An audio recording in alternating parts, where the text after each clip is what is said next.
welcome back to another video, and in this video we're going to be continuing on with our iOS development with UIKit tutorial series, and in this particular tutorial we are going to be taking a look at another gesture recognizer in UIKit.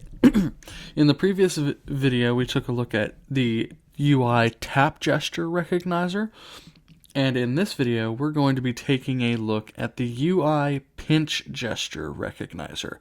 Now, this gesture is generally used to scale, for example, some kind of user interface element or an entire UI, depending on what you want to do with it. In this video, the example we're going to use is we are going to be able to pinch and have that scale an SF symbol in the center of our screen. All right, so the app that I have right now is pretty simple. It's just an image view with a Swift logo symbol in the center of the screen. It is, as mentioned, in the center, vertically and horizontally, and its width and height are set to 300 by 300. And we can keep it that way. We don't need to worry about dynamically changing constraints or anything like that, because we will be taking a look at a new property on views called transform, which will allow us to apply what's called a CG-affine transform to our view to make it look a certain way, but its bounds don't technically change. Or its frame doesn't change, rather. All right, so let's go ahead and get started. So inside of our configure method, the first thing that I want you to do is I want you to create a UIPinchGestureRecognizer object. This object is going to be called PinchRecognizer. So how do we do that? Well, to do that, we'll say let PinchRecognizer equals UIPinchGestureRecognizer, and then this UIPinchGestureRecognizer will take in a target and an action. So we will say target nil, and we will have an action where we have a selector, and we will use an action method that I already have. It's blank at the moment, but it's called detected pinch. Now we will populate this method later. I did not create the detected pinch method in this, on camera, because you should know how to create action methods on your own at this point. Now, one thing to keep in mind, though, about this action method is that its sender is of type UIPinchGestureRecognizer, and make sure that your action method includes that sender.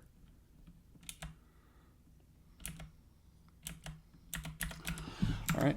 And then for this, we're not going to worry about configuring any properties, but there are some properties you can play around with, and we will be using some of them in our action method, but for now, we don't need to set any initial values. The next thing is we need to add 2 lines to our image view configuration code. And I'm going to do this above where we enable programmatic constraints. The first thing that we need to do is we need to enable user interaction on our image view, because views like image views and labels have this property set to false by default. And what that will inevitably do if we don't change it is it will make sure that we cannot apply any transforms to this to these to those kinds of views as we, for example, perform a pinch gesture. So we have to make sure that we can do that. So we'll say image view dot is user interaction enabled. We will set that to true. So now we have user interaction for our image view. And then finally, the second thing we need to add is we need to add a gesture recognizer to the image. So we'll say image view dot add gesture recognizer. And then here, after that, we will add a pinch recognizer to our image view. Just like that. Perfect. Now that we have this image view configured, we can move on to our action method.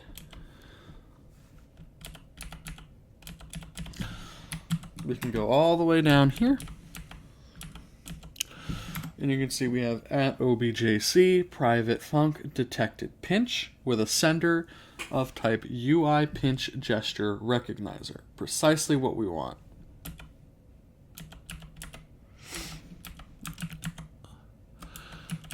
Alright. Now, the first thing that we need to do in here is we need to first make 100% certain that our view exists. If it does, that's great. You can also do this for your tap gesture recognizers.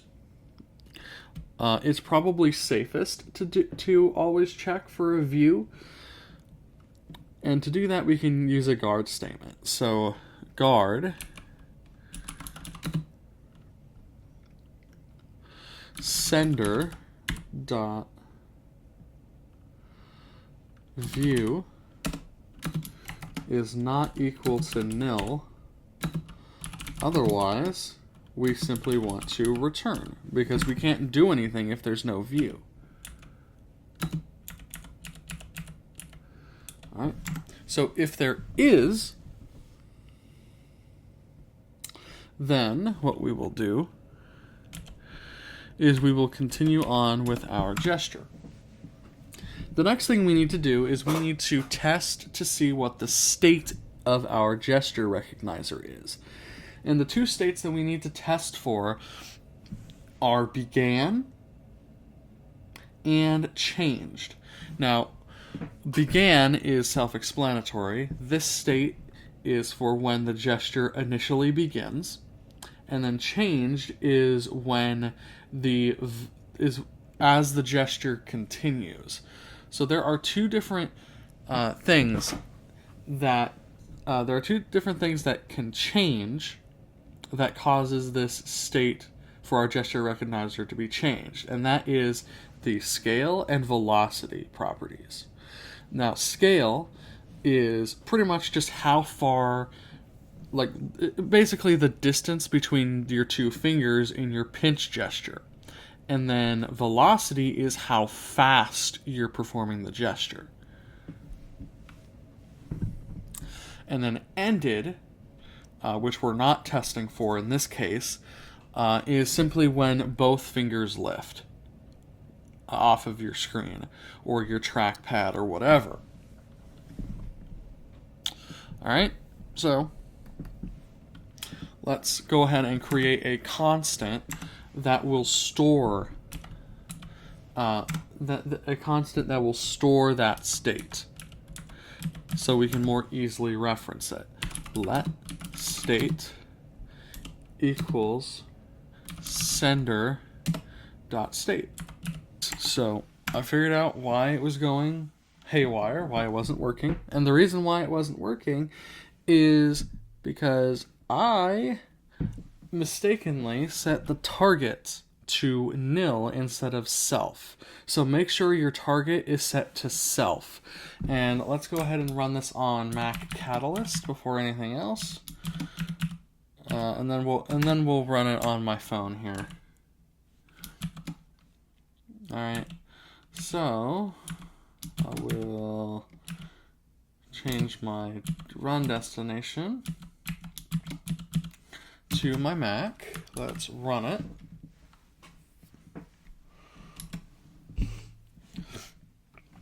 Alright, so here we are.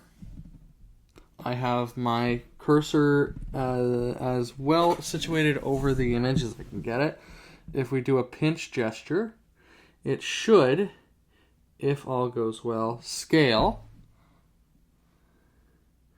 and then decrease in scale. It looks like Mac Catalyst is being slightly glitchy, but you can see that it did have an effect. It just wasn't as smooth sailing as I would have liked. So let's go ahead and run this on the phone now.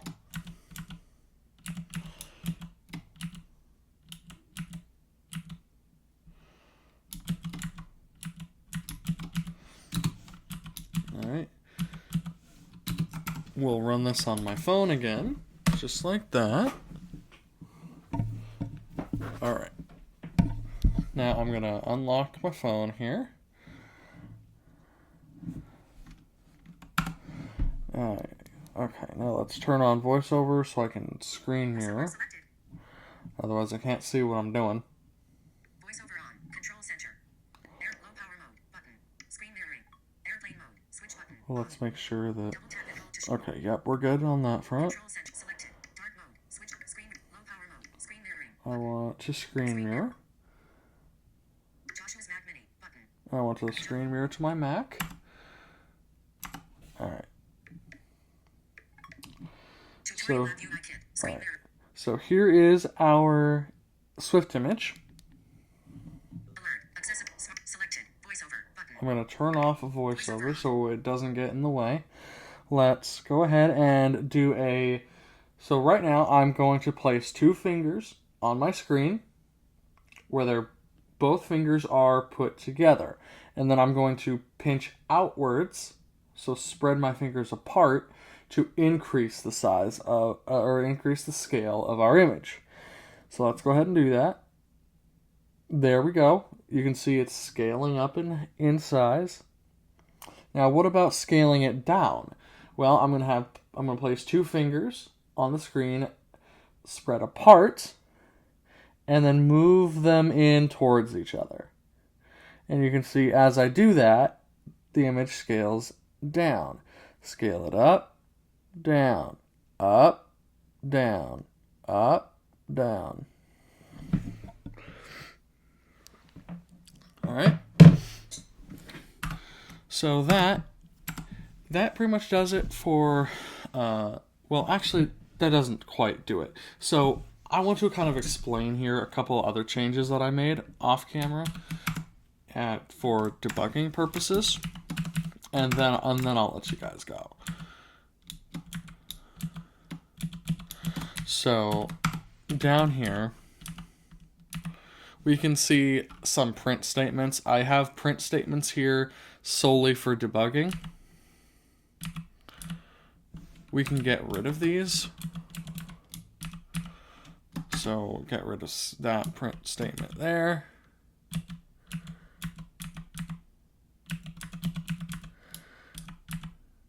We will get rid of that print statement as well.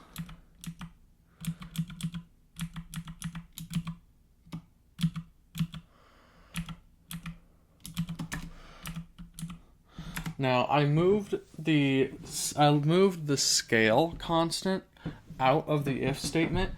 It'll work either way. If it's in the if statement or outside the if statement, it'll work all the same. So you can do that either way. And then of course before our guard statement and after our guard statement, I have another print statement to verify that there is a view and that there isn't one.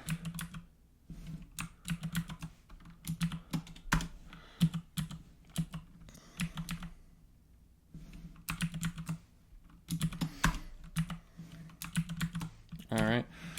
So with that is pretty much that's pretty much how we can use UI pinch gesture to scale UI components in UIKit. Thank you all so very much for watching, and we'll see you in the next video. Like that. I am actually super impressed by the AI-powered code completion in Xcode. In this version, it's much better than it has been. But that's besides the point. So we have our state variable. Let state equals sender state. Then we'll say if state is equal to dot began or sender.state is equal to dot changed.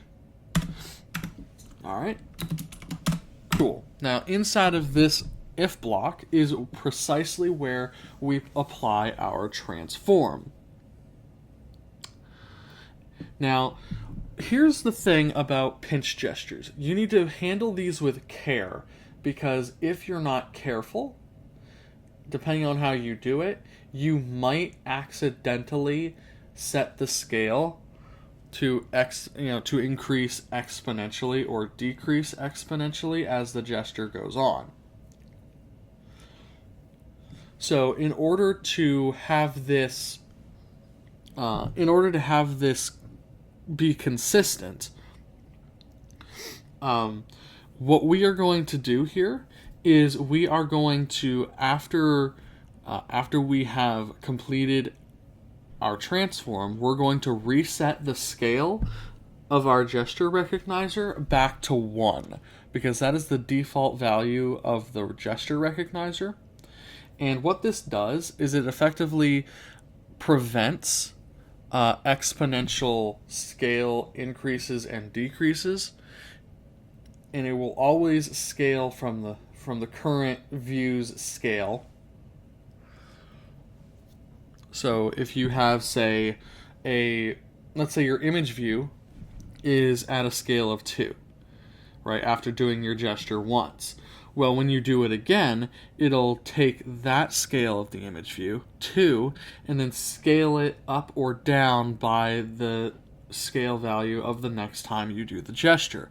So if you have a scale of, say, 0.5 in the gesture recognizer, it'll take, okay, what is 0.5 times 2? It'll say, oh, well, that's 1, so it'll scale it back to 1. You get the idea.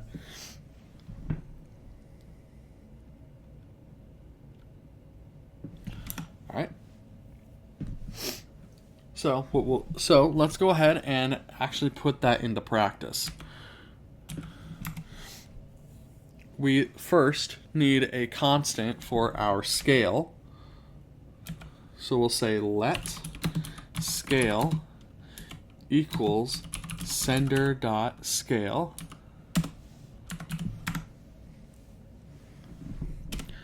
All right. And then we are going to say sender dot view dot transform. So you can see here, this is a CG affine transform.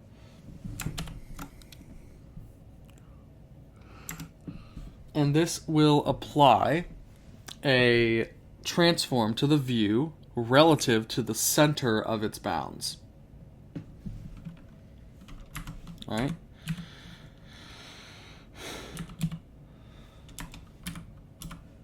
Now keep in mind that view is optional on our gesture recognizer. So make sure that we're using optional chaining here, otherwise Xcode will yell at you.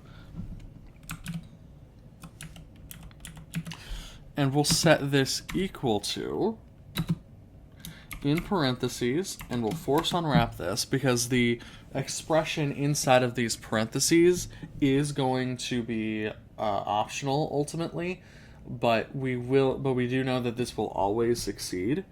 So we can, at least in our case, so we can force unwrap it safely.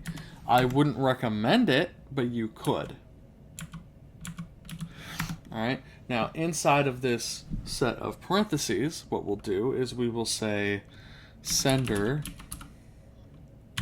dot scale, or sender dot view dot transform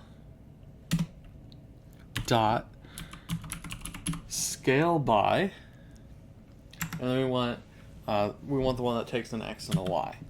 Right, that's the only one we have. So scale by, and then x will pass scale, and then y we will also pass scale. And there we go.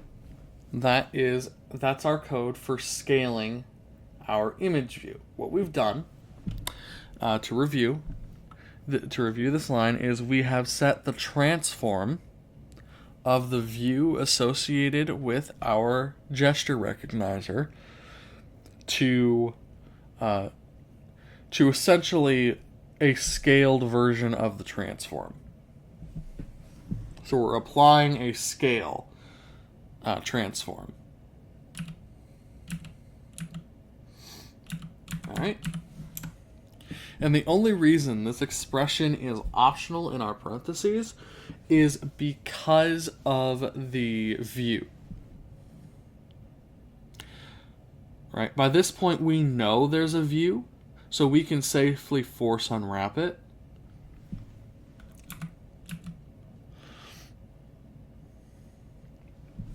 And then finally, the last thing that we need to do is we need to reset the scale of our gesture recognizer. So we'll say sender dot scale equals 1.0, like that. So with that, we can go ahead and run our code.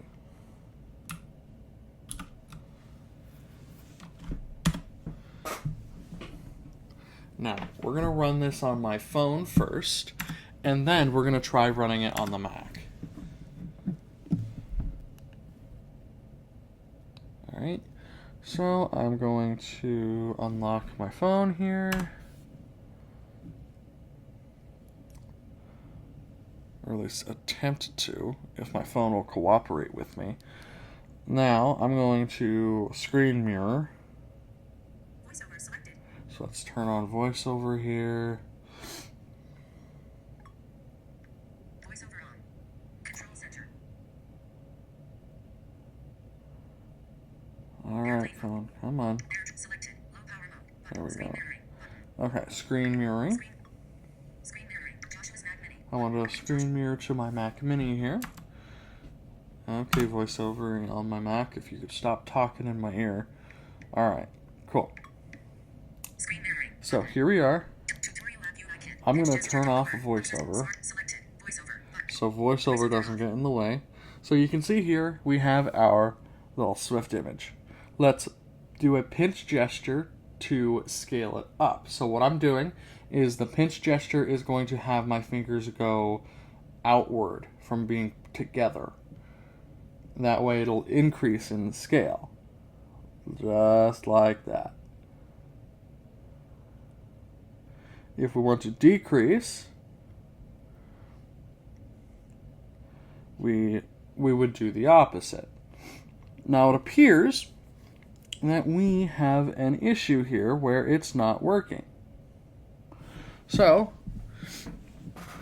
what I'm going to do real quick is I am going to figure out why. Alright, I will be right back and I'll figure out why this isn't working.